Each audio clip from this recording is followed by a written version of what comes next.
Je suis né en 1987. Et pour mes 7 ans j'ai eu le droit à un petit relooking avec de nouvelles exigences.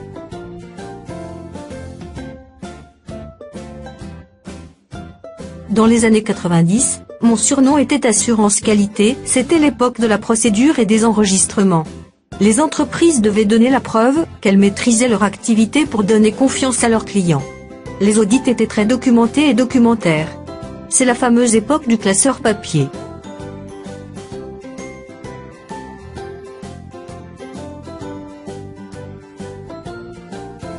J'ai très bien vécu mon adolescence et en 2000, j'ai eu le droit à une évolution importante.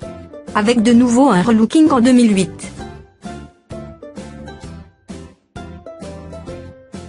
Dans les années 2000, je suis devenu le management de la qualité.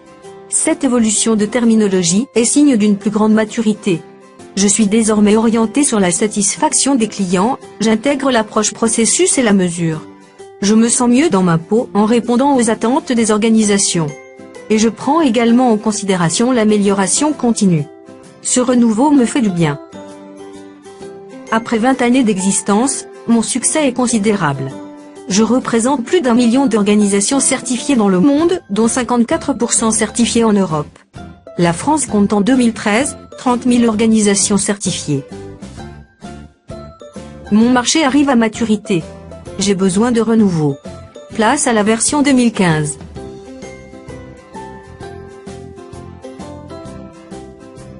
Ne ratez pas notre prochain épisode. Retrouvez des conseils pratiques pour la transition ISO 9001 version 2015 sur le blog du Manager Qualité 2.0.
Bonjour à tous de la part de Trajectoire Optimale. La norme ISO 9001 évolue et c'est une bonne nouvelle, vraiment une bonne nouvelle. À la lecture des documents qui paraissent en ce moment, j'y vois beaucoup d'opportunités pour tous les dirigeants et tous les responsables d'entreprise. À ce jour, votre système de management est opérationnel, votre organisation est performante, vos pratiques métiers sont efficaces et vos clients sont satisfaits. Mais néanmoins, vous vous posez une question. Ce que vous avez construit, ce que vous avez mis en place, va-t-il être remis en cause parce qu'une nouvelle norme arrive? Votre terre va-t-elle s'arrêter de tourner? La réponse est non. La norme ne prend pas les décisions à votre place, vous êtes le décideur. Nous allons nous intéresser à la norme, aux principes et aux nouveautés. Je ne vais pas ici faire le catalogue de toutes les modifications, mais plutôt j'ai fait le choix de m'arrêter sur quelques-unes d'entre elles et de vous donner des pistes pour les intégrer dans votre système et tirer votre entreprise vers le haut. Mon ambition est réellement de vous éclairer, sûrement pas de vous éblouir. Donc allons voir de plus près ce qu'il y a dans cette norme. Les principes de management ont été modifiés. L'approche processus se trouve très nettement renforcée. Une vraie nouveauté, c'est l'approche et la maîtrise du risque. Alors là, nous sommes juste sur un point essentiel qui est pour moi une vraie source d'amélioration pour ceux qui le traiteront de manière ambitieuse. Il y a aussi des éléments sur une volonté de progresser sur l'alignement stratégique, c'est-à-dire la cohérence qu'il y a entre la stratégie, la politique, les objectifs et l'activité de l'entreprise. C'est un point qui peut rendre plus cohérent un système, j'y reviendrai tout à l'heure. Il y a enfin un certain nombre d'éléments sur les ressources humaines qui va peut-être permettre de considérer que les femmes et les hommes sont les moyens de rendre efficace une organisation. Par contre, toujours pas de piste concernant la mesure de la satisfaction des collaborateurs. Cette norme et ses principes, il va falloir les mettre en pratique. Je vais donc reprendre les différents éléments pour leur donner une vision dynamique ou un côté opérationnel. Concernant par exemple les 7 principes de management qui seront en support de la version 2015, nous pouvons avoir une vision sous forme de flux. Voici une représentation où la direction qui assure le leadership met en place un système, une organisation qu'elle va orienter vers une finalité qui va être la réponse aux besoins et aux exigences de ses clients. Dans son système de management, elle va utiliser une approche processus, c'est-à-dire un découpage de ses activités qui sont en interaction. Elle aura la volonté d'impliquer ses collaborateurs dans la démarche et pour prendre des décisions efficaces, elle les prendra sur la base de faits. Bien évidemment, elle aura identifié la chaîne de ses contributeurs, en amont et en aval, avec lequel elle travaillera en synergie. Et pour terminer ce schéma de flux, il suffit de rajouter le 7e principe, le principe d'amélioration. Pour illustrer l'approche opérationnelle de ces 7 principes, j'ai utilisé mon expérience acquise en qualité totale chez Rank Xerox. En 1992, dans son modèle d'excellence qui lui a permis d'obtenir le premier trophée européen de management de la qualité, cette société utilisait déjà ces 7 principes et les avait rendus opérationnels en réalisant des fiches processus soutenues à chaque fois par une idée forte, comme vous le voyez ici. Le client est la priorité de chaque collaborateur. L'encadrement démontre par ses actions son rôle moteur. Les collaborateurs sont rendus autonomes et responsables. Les processus clés doivent délivrer de la valeur ajoutée au client. L'amélioration doit être une préoccupation de chaque instant des collaborateurs. La prise de décision se fait sur la base d'indicateurs et de mesures. Les fournisseurs sont des partenaires. Dans les chapitres 4, contexte de l'organisme, et le 5, responsabilité de la direction, on trouve un enchaînement d'éléments qui invitent l'entreprise à comprendre les attentes et les enjeux de l'environnement dans lequel elle gravite, et qui évoque la nécessité de cohérence entre les éléments utiles à la réflexion, les éléments d'organisation et les preuves d'engagement, autrement dit, l'implication managériale au plus haut niveau. On peut mettre tout cela en perspective pour profiter d'une vision globale. Donc pour moi, l'entreprise navigue dans au moins 2 environnements.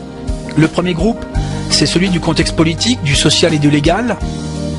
Il y a un second groupe qui est de l'ordre de l'environnement professionnel avec des éléments de marché dans lequel l'entreprise évolue avec entre autres l'environnement concurrentiel. La prise en compte des deux permet aux dirigeants d'affiner sa vision à 1, 3 ou 5 ans et de définir sa stratégie.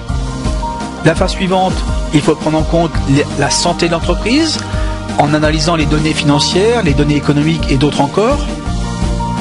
Le dernier domaine, c'est celui des valeurs chaudes, ici c'est en orange, qui va être ce en quoi les dirigeants croient, leurs convictions, leur paradigme, avec sûrement la responsabilité sociale et sociétale, le respect de l'environnement, l'intégration sociale, la prévention et la sécurité. Avec tout cela, on crée non pas une politique qualité, mais la politique globale et cohérente de la société, dont feront partie la politique qualité, la politique sécurité, la politique ressources humaines et toutes les autres politiques. Il suffit ensuite de se projeter sur du plus court terme, par exemple 1 an, avec des objectifs de résultats et de moyens, bien sûr en nombre limité, d'affecter les ressources en conséquence et de déployer l'ensemble de manière structurée, grâce entre autres au pilotage des processus. Voici un schéma global applicable à toutes les sociétés. S'il est mis en œuvre de cette manière, toutes les conditions de réussite et de performance pour l'entreprise seront réunies. Il sera ainsi aisé de montrer les preuves de l'engagement de la direction.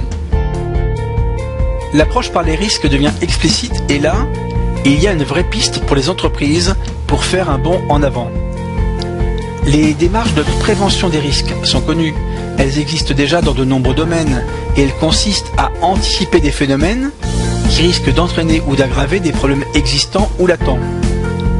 Mais la question est, comment peut-on aborder l'approche risque et l'intégrer dans un système de management de qualité? Voici 2 possibilités. La première approche est une approche du risque évalué processus par processus. À partir de la tortue de Crosby, qui délivre la méthode pour construire et décrire des processus de manière méthodique, le pilote du processus se pose 2 questions. Quels sont les risques qui viennent empêcher la mise en place du processus? Quels sont les risques si ce processus n'atteint pas ses objectifs? Les données recueillies permettent de revoir le processus en modifiant les étapes existantes, en introduisant des contrôles ciblés et en adaptant les indicateurs si nécessaire. Cette méthode relève de la bonne pratique et répondra aux exigences normatives 2015. La deuxième approche que je veux promouvoir est celle du management des risques. Beaucoup plus ambitieuse car c'est une réelle démarche d'anticipation très puissante. Chaque société rentable aujourd'hui souhaite se développer et accroître sa rentabilité dans une vision à 3, 5 ou 10 ans. Le management des risques va aider à cette réflexion stratégique. En impliquant toutes les fonctions de l'entreprise, il s'agit de se poser 2 questions fondamentales liées à l'environnement interne et externe de l'entreprise. Quels sont les facteurs, les circonstances, les événements qui relèvent de notre activité et qui nous freinent ou nous empêchent d'atteindre nos objectifs? Quels sont ceux qui nous empêchent de maximiser nos opportunités? Les questions sont posées dans tous les domaines avec un spectre très large. Ensuite, le reste de la démarche est méthodique et systémique. Elle se décompose en 3 phases. Identification unique des risques, description détaillée du risque, évaluation du risque sous 2 aspects, la fréquence et l'impact, ce qui va nous donner la criticité du risque. Cela permet de produire une cartographie des risques permettant de décider de réponses adaptées. Vient donc ensuite l'étape décisive, celle de la prise de décision. En fait, 4 types de décisions, comme on le voit sur ce schéma. La réduction du risque et une mise sous contrôle en affectant les moyens nécessaires. Le transfert du risque, c'est-à-dire l'externalisation du risque vers des sociétés en capacité de les prendre en charge. La compensation du risque, sous forme de prise d'assurance par exemple. Une acceptation du risque tel qu'il est, en conservant une surveillance appropriée. La mise en place des différentes solutions sera planifiée et pilotée dans le cadre du projet global de l'entreprise.